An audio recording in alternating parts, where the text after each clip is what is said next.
Small Charity Week, a fantastic idea. It's passion, you feel it.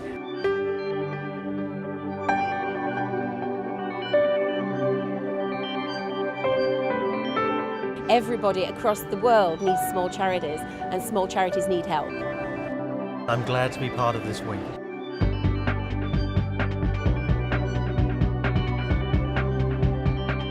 The idea of bringing people together is fantastic. It's fun.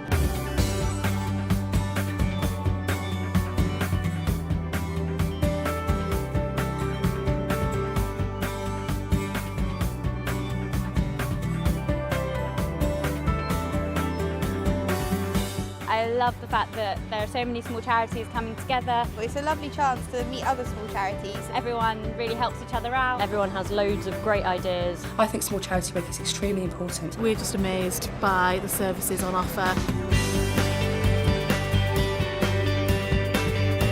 Some of the most interesting people. Unusual and inspiring. Some of the most passionate people. People that want to run a small charity, they're doing it from their heart. Some of the most dedicated people in the UK. They make a real difference in the backbone of the voluntary sector. Small charities are changing everything around us. They're small but impactful. They do such an incredible amount of good. Small Charity Week! Good things come in small packages.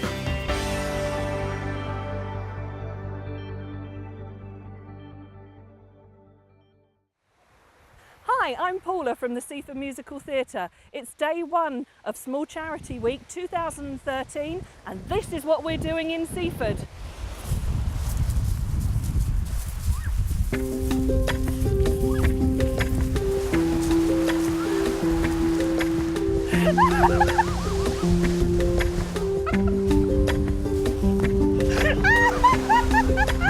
Small Charity Week brings publicity to the hundreds of thousands of small charities across the UK who otherwise might not get a little bit of publicity that their bigger brothers do.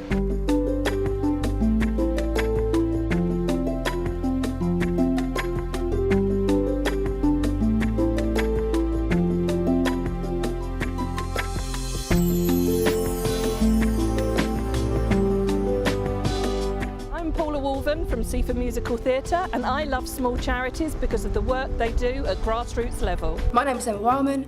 I'm in a charity called Hayden's Wish, and I love small charities because it gets the country together. Hi, I'm Nick Mallinson, and I'm from Seahaven FM, and I like small charities because of the connection with the community. Hi, I'm Rebecca Wolven. And I'm Charlotte Edwards. I'm from Peacehaven. And I'm from Seaford. I love small charities because it gives people a social life and it really just helps people get out there and make new friends. I'm Brenda Jones and I like small charities because they help all the local people and it's helped me a tremendous lot since I lost my husband.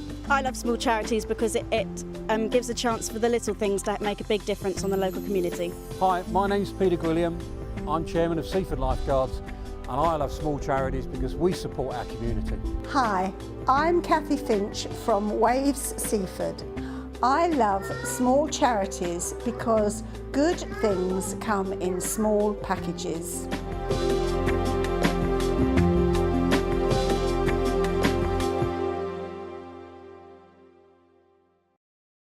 Hi, I'm Janine from the FSI. Today is day 2 of Small Charity Week. It's Big Advice Day. I'm Fiona, you're Judith. Hi, nice to meet you. Hi. I had a chance to look, last chat was a last minute one, but I had a chance to look at your stuff. But it just got lost in their corporate. I'll pass at the head office and then he left. And it just, it's about you kind of capturing who will drive that and finding that link, and it's not often the boss. You don't want that. What's Big Advice Day? It's an absolutely amazing opportunity for small charities to access one-to-one advice from experts across a range of backgrounds. We've got people from the business sector, from large charities, from other support organisations. So it's just a great opportunity to come together, get some one-to-one support and advice, but also meet and network with other people, hear expert sessions and just have a fantastic day. Each month the FSI opens its doors and offers free advice and support to small charities. But on Big Advice Day, we throw those doors wide open and we ask experts from around the sector to come and support small charities and give their advice. This is a real opportunity for small charities and organisations to gain the knowledge that will make them more efficient, more effective and more able to use the resources that they do have to a better advantage. And I've been hearing some numbers already that there'll be 160 hours of free advice given in this room. It's fantastic. It's wonderful. So I want to say thank you to everyone that's doing that. I also want to say thank you to the people who are taking the advice. You're really brave, yeah? Because it is daunting. As a junior entrepreneur at the age of 22 or whatever I was, I used to walk in a room and there would be someone with wisdom who'd done it all. And they'd tell me something and I'd think, God, I didn't know. And it's even worse, I didn't know I needed to know. And a shudder would go through my body. And then I'd suck it up and I'd go out the room and think, right, I better get busy. I already thought I was busy, but now I've got something else I need to do. So you're very brave. And equally, you can't have got a penalty from either a gift aid or a gift aid small donation scheme campaign. Today we'll run 150 hours of free advice for small charities. We've provided expert live sessions on gift aid, websites and Life Beyond grants. Sessions run by the FSI, HMRC, and the day's sponsor and hosts Gallery Partnership and Charity Bank.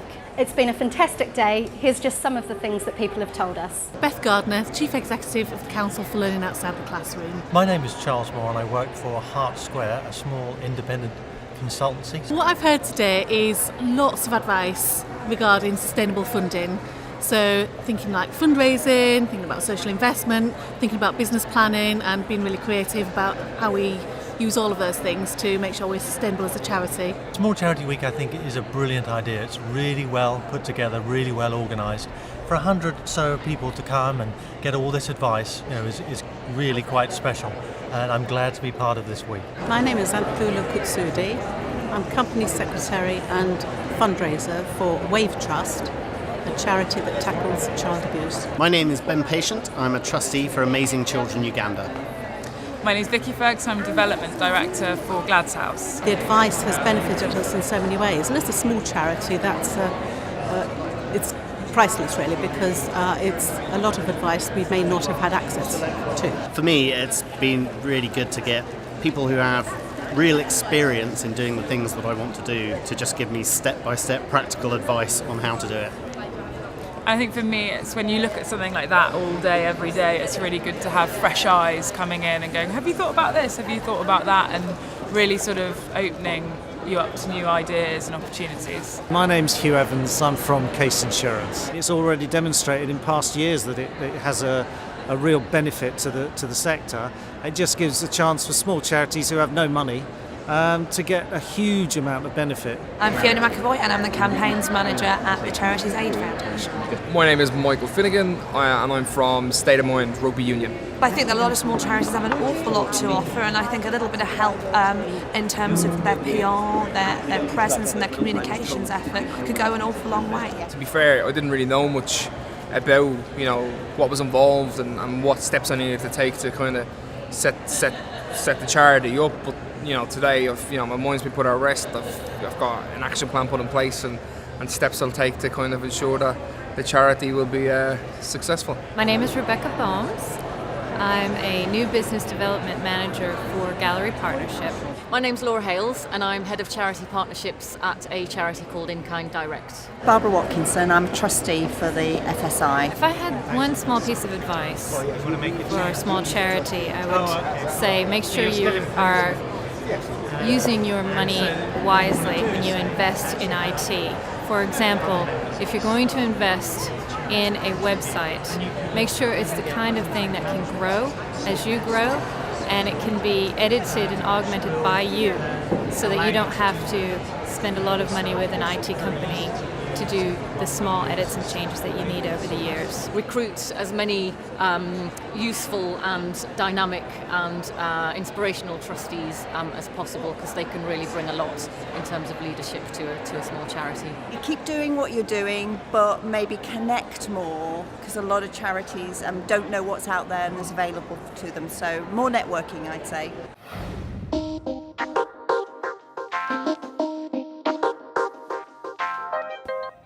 Hi, Hi, I'm Pauline Brumed. I'm the Chief Executive of the Foundation for Social Improvement. And here we are today on day 3 of Small Charity Week, right in the heart of Westminster for Policy Day.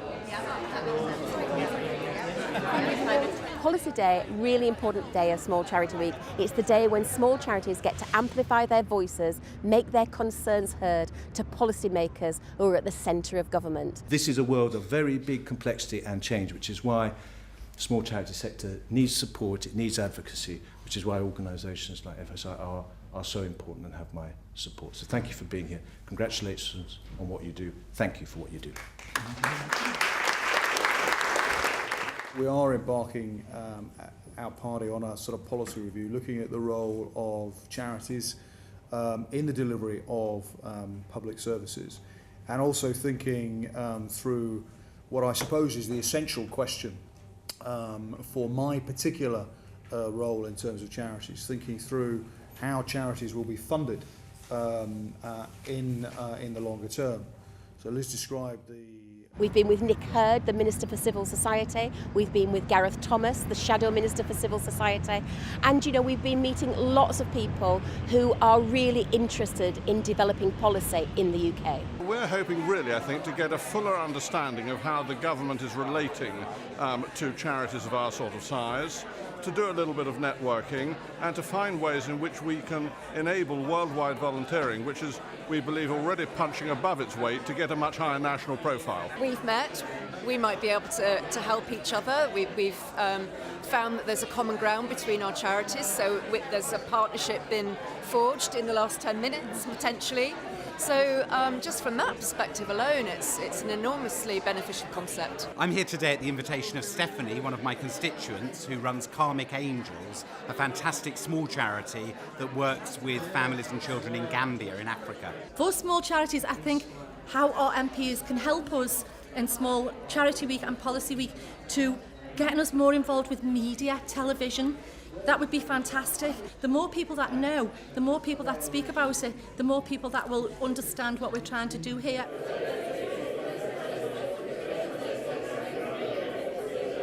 There's a lot of noise and a lot of great activity out there. The idea behind the index is to try and give some concert to that noise and give some focus as well, to allow people to be clear about the calls to action that we're after as well, because we don't have the access that big charity or big business has, but together with some focus and some decent metrics, which the index is designed to give us in a rigorous fashion, hopefully we'll be able to set that out. I think if you just press on that left mouse there, it should happen. There you go. There we go. That's it, it's launched.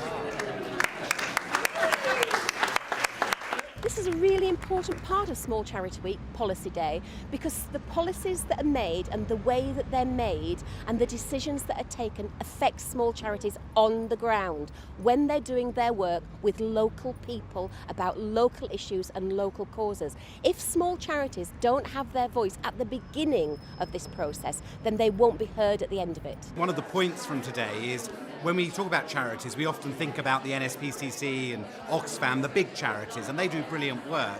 But in communities like mine, a big difference is often made by small local charities that do fantastic work as well. They need support, and some of them need help from the local authorities.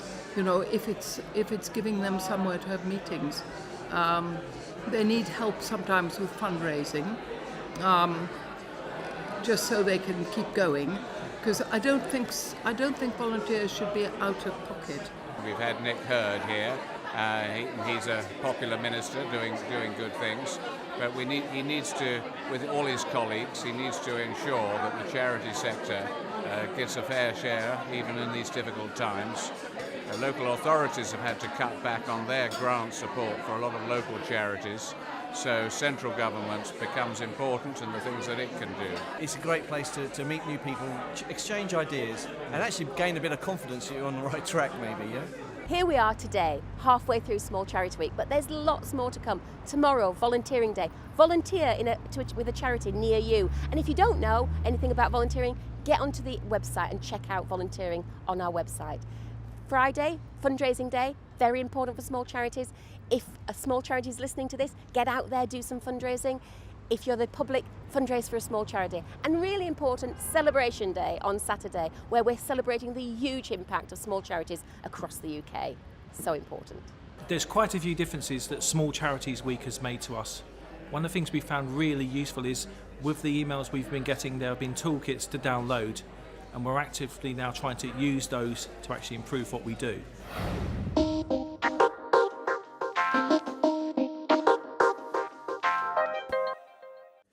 Hi there, my name is Justin Pickett and I'm the project manager for the Junior Mentors program at Reach Out, the mentoring charity. This is Small Charities Week and today is Volunteering Day, and these are our volunteers at work. Reach Out, mentoring charity, and the emphasis is on leadership. So it's about developing a leadership program to support them through the process of finishing GCSEs, thinking about higher education, work, opportunities like that. The main premise behind what we're trying to do is to develop this sense of them being mentored, understanding the process of mentoring, and then thinking about the possibility of becoming a mentor.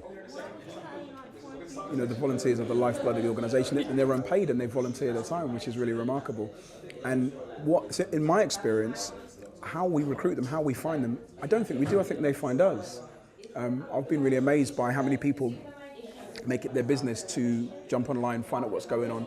If they think of a project and an organisation is worthwhile, it's almost like they can't wait to give their time for it. I've been really surprised at how many people just want to do it. Hi, I'm Theo and I'm a volunteer for Reach Out. I'm Martin, volunteer with Reach Out. My name's Dan Garton. I live here in Hackney and I'm a volunteer mentor with Reach Out. And in the rest of my life, I am a software engineer. I'm currently doing my teaching at PGC, and then I do work in a primary school as well. I work for a bank. I wanted to establish more connection with the community in which I live. I come from the deprived area of Tottenham, and there's not a project like this in Tottenham.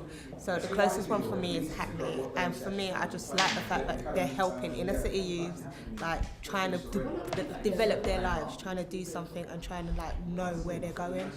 So it's nice. It's been really rewarding to get to know some young kids and to see what animates them and what interests them and what matters to them, and to see how that's changed since when I was a kid. Feel that you can help them avoid some of the mistakes you made as a kid. You never know. My name is Dayo Olagoje. I go to the Petri Academy and I am 15 years old. My name's Zeke Gilbert. I'm 16 years old and I go to school in Bethnal Green. It's helped me develop some social skills and self-esteem and building to be confident. They gave out the time, so thankful for that. And they help us out by giving us tips and that, how they did their life and what we should do and talk about our lives basically. I think it's really wonderful to have people who are interested in us youth and nice people who would like to give up their time to come and see us. It makes you think a lot about the world because you're talking with your mentor about stuff in your life and they're sharing with you. So it's like a place to go and chill out. To anybody unsure about going into volunteering, I'd say actually there's a lot less to worry about than you might imagine. It's quite really a simple process of finding the group that interests you, that's perhaps in your area. Just do it because you're spending 2 hours a week helping and making a difference within the community. And instead of you sitting at home complaining, oh, the kids of today, they're so dangerous, help them. Come and have a go at least once or twice to see how it goes, and I'm sure the people will love you and appreciate you. The most important thing is that you're looking to help. Should I reach out? Should we do a little, Reach out. Be a volunteer because they will learn things from you and you will learn things from them. You could change someone's life by volunteering.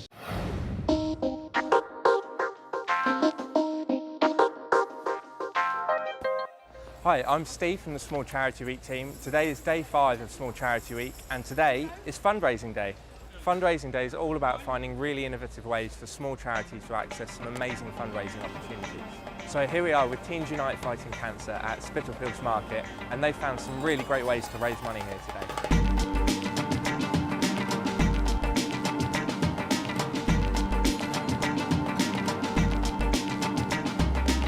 My name's Ellie Natalie, and I work for Teens Unite Fighting Cancer. We have very kindly been donated a fundraising licence to try and create as much money and awareness for the charity as possible. We've got jewellery, cupcakes, makeup, just basically trying to create a bit of a buzz. And behind me, obviously, we've got some belly dancers who are putting on a performance which is attracting some customers to the store, so it's brilliant.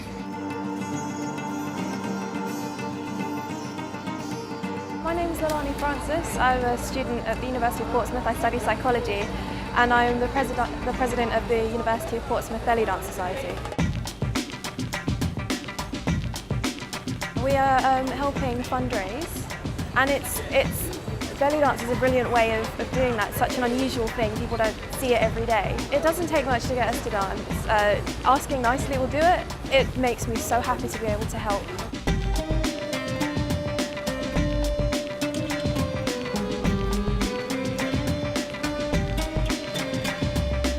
My name's Elliot and I'm 15 from Essex, and I volunteer for Teens Unite Fighting Cancer. Hi, my name's Alani and I'm a teen supported by Teens Unite Fighting Cancer. I'm involved with Teens Unite because in 2010 I was diagnosed with aplastomia. I was on treatment for about 18 months. Teens Unite were there for me from the very start. It was just really wonderful to meet lots of other young people who were going through exactly the same thing as me. So I'm all fine, have no more hospital appointments to go to, but Teens Unite are still there for me when I need them. I am going to be getting hopefully my 1 year clear very soon, and yeah, everything's going great. I'm currently training to run a 10k in July. I organised a sports event in my local park and raised £500, which is really great. We've certainly found in our charity it's more about more events throughout the year, smaller events, and connecting more with the local people and connecting more with people emotionally. In September, I'm organising an event with a number of other teens, and we're holding a sort of dinner dance event at a wildlife park in Hertfordshire, and we're going to make lots of money. So many charities do things that are very similar to each other. So you want to do something very different, like belly dancing. When you pick up that phone and make the phone call to a charity, you are only doing a good thing, so don't hesitate, just go for it. Tomorrow is the big finale to Small Charity Week, Celebration Day. Come down and join us with a mini festival in Russell Square. You can find out more at www.smallcharityweek.com.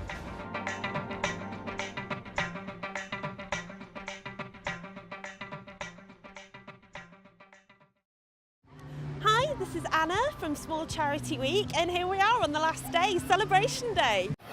There we go.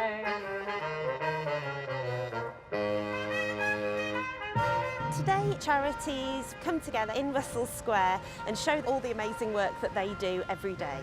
Mister, what you call it, what you doing tonight? Hope you're in the mood because I'm feeling just right. How's about a corner with the table for two? Vision Housing was set up to provide housing and ongoing support to ex-offenders and vulnerable people. Our charity is committed to a world where no girl is held back by her period. We provide clean water solutions to poor communities worldwide. We run a charity called the African Village School Fund, which we started up 12 years ago on our first visit to Swaziland. Stepping out with you would be a sin to lose. I'll build her up without a put me in In this stall today, we're selling craft items which have been handmade by women in Uganda. We teach them how to make items and then we're selling them, and 100% of all the money raised today goes directly back to the women. We're based by the source of the River Nile, so thus today I am a Nile crocodile. Yeah, and just getting to meet lots of other charities, and it's just great fun, really. See if we can generate some ideas to get people to come to the centre and they have some fun and some work out of it, and also to see if we can attract anybody else out there who'd like to come and do some work with us. We know that charities have seen a 20% drop in their income, and what we're trying to do is bring charities together to make a plea to the public, to businesses and to politicians that they need to come together and back British charities to ensure that charities can continue to thrive during these tough economic times. How's about a corner with the table for two, where the music's mellow and some gay rendezvous? Hi, I'm Pauline Broomhead. I'm the CEO of the Foundation for Social Improvement. What an amazing week, Small Charity Week 2013. Monday, I love Small Charities Day. What a fantastic day. Thunderclap went out to 282,000 people, letting them all know that small charities are the glue that holds society together. I am one of those that have signed up for nearly everything that was on offer with Small Charity Week. Tuesday was Big Advice Day. Hi, I'm Janine from the FSI. My highlight for Small Charity Week was Big Advice Day, where we delivered over 160 hours of advice free of charge to small charities. Wednesday is Policy Day. That's the day when we try to work with government, influencers and policymakers to make sure that they know what small charities are doing and the important work that they do across the UK and across the globe. Hi, my name's Conchita. I'm from the FSI, the charity behind Small Charity Week. And my highlight of the week has been meeting some amazing organisations throughout our different events who carry out some fantastic work and seeing the passion and belief behind what they do. It's been fabulous. Thursday, Volunteering Day. I think it's a great chance for us to meet new supporters, to look for new volunteers, but also really valuable to meet and network with other small charities. Friday, one of my favourite days, Fundraising Day. Hi, my name is Sophie from the FSI, and my highlight of Small Charity Week has been Fundraising Day and all the different initiatives we had going on. It's Saturday, it's the end of the week, and it's Celebration Day. The highlight of my Small Charity Week is today, which is Celebration Day. The UK has a rich heritage of charity, and this is about celebrating that heritage. I can't even pick the day that excites me the most because it's just, phenomenal that small charities come together. I love the fact that there are so many small charities coming together. Everyone really helps each other out and is encouraging each other's charities. Just finding out about what each other does and helping each other out, so that is important to us. Small charities do a lot of work on such little stuff, resources and money and time, and it's good to see other people doing that work as well. Support Small Charity Week! Or else.